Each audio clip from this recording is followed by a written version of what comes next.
Powell kembali menjadi sorotan utama setelah tadi malam memberikan pernyataan yang cukup melegakan para pelaku pasar. Salah satunya adalah yang saya garis bawahi sejak kemarin, yaitu tidak ada kenaikan suku bunga. Dan itu pula yang menyebabkan kenapa dolar akhirnya menyerah dan kemudian ditutup turun. Tapi apakah benar ini juga ada sangkut pautnya dengan apa yang dilakukan oleh Jepang?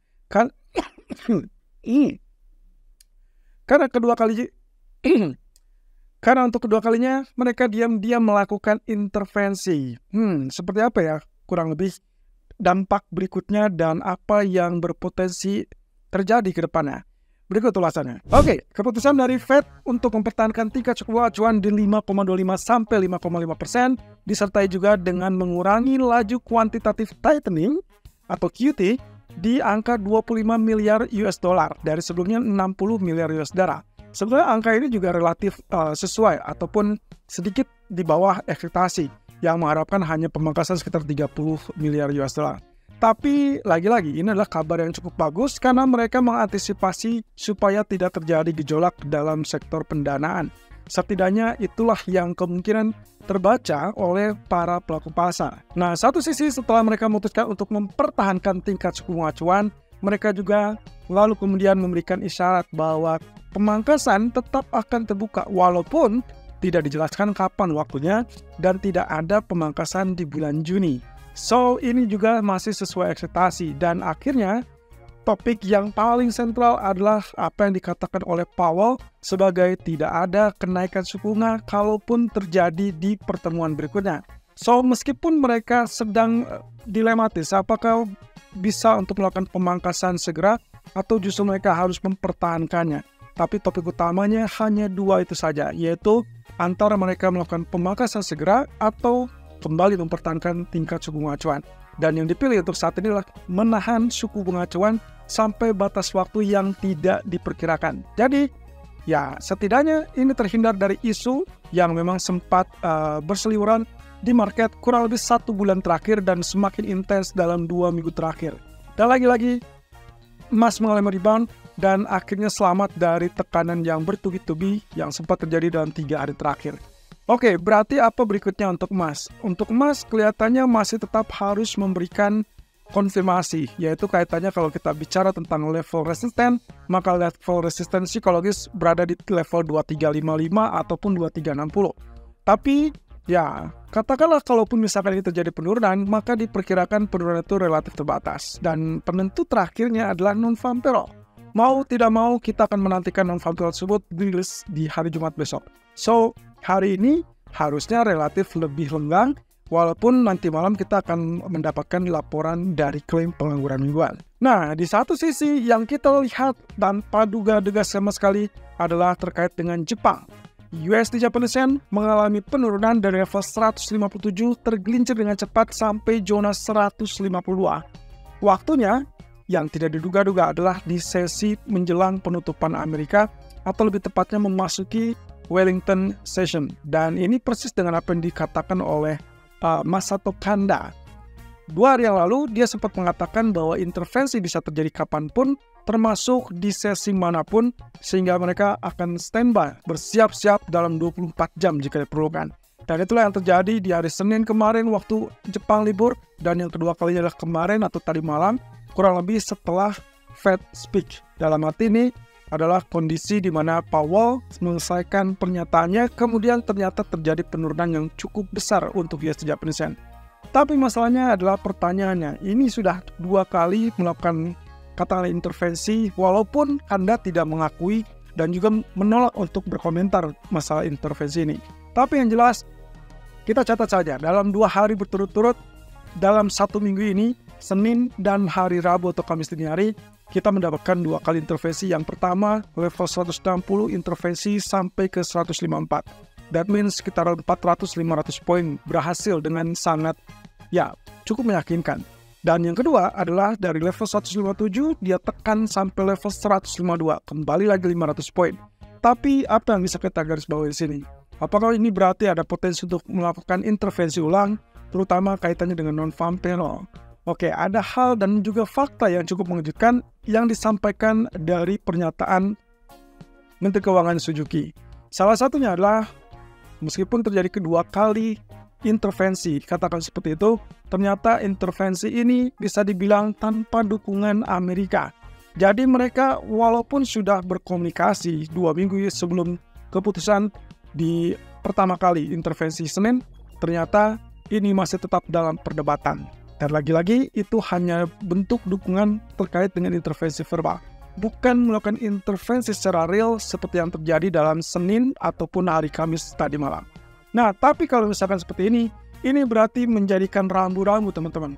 Hal yang paling diyakini oleh pasar adalah kemungkinan intervensi ini tidak akan efektif kalau tidak ada katakanlah dana yang berlebih.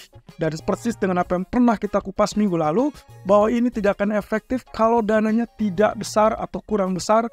Lalu kemudian yang kedua adalah tidak disertai dengan perubahan kebijakan moneter dari Jepang. Ya, ini yang sudah pernah kami ingatkan kembali. Jadi alhasil, kalaupun misalkan terjadi katakanlah intervensi tahap ketiga, maka kemungkinan yang paling memungkinkan itu adalah saat data NFP besok malam. Jadi hati-hati saat tulis data non-farm payroll hari Jumat malam. Nah, satu sisi ini juga menunjukkan bahwa cadangan devisa Jepang yang relatif terbatas sehingga mereka tidak mau untuk mengeluarkan ataupun menghabiskan cadangan devisa tersebut. Ya, seperti kita ketahui, untuk melakukan intervensi berarti mereka harus melepas US dollar mereka, membanjiri pasar, dan akhirnya boom, itulah yang membuat kenapa yen relatif kuat untuk sementara. Nah, ada catatan penting dari Bank of America terkait dengan FOMC kemarin. Jadi menurut mereka, kemungkinan Fed masih bisa memangkas suku bunga, tapi mereka tetap mempertahankan proyeksi mereka itu adalah di bulan Desember. Jadi terlepas dari beberapa pandangan seperti Goldman Sachs yang memperkirakan 2 kali pemangkasan di tahun ini, Bank of America bersikeras dan bahkan mungkin bisa dibilang update-nya hanya 1 kali pemangkasan di bulan Desember.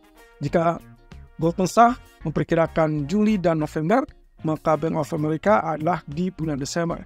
Ya, apapun itu pandangan mereka pasti memiliki alasan yang spesifik dan sangat jelas. Salah satunya yang ditunjukkan oleh Bank of America. Mereka menilai bahwa apa yang dilakukan oleh Fed dan diakui saat pertemuan tadi malam cenderung menunjukkan bahwa kondisinya tidak baik-baik saja untuk inflasi yang dikatakan masih tetap tinggi. So, mau tidak mau, perkiraan mereka dengan asumsi bahwa inflasi kemungkinan turun tapi lebih lambat, maka perlu waktu yang cukup lama, dan itu kemungkinan Desember adalah ideal. Saya jadi berpikir, kalaupun misalkan kita bicara Desember, kenapa tidak di bulan November saat Pilpres? Ternyata jawabannya yang saya dapatkan adalah kondisinya tidak memungkinkan, karena saat Pilpres itu berarti Fed katakanlah mungkin dinilai sebagai efek dari politik. Padahal Fed berusaha untuk menghindari yang namanya intervensi politik, sehingga mereka ingin menunjukkan independensi mereka, dan potensi menurut Goldman Sachs yang paling ideal adalah Juli atau November. Tapi kita lihat saja perkembangan lebih lanjut. Apakah November diperhitungkan atau justru katakanlah benar yang kata Bank of America di bulan Desember. Oke, harga minyak masih tetap turun dan masih tetap berada di bawah $80, dan ini persis dengan apa yang kemarin kita tetap bahas, yaitu terkait dengan dorongan harga minyak yang lemah, tentunya memberikan angin segar bagi bank sentral, terutama yang mengharapkan inflasinya segera turun.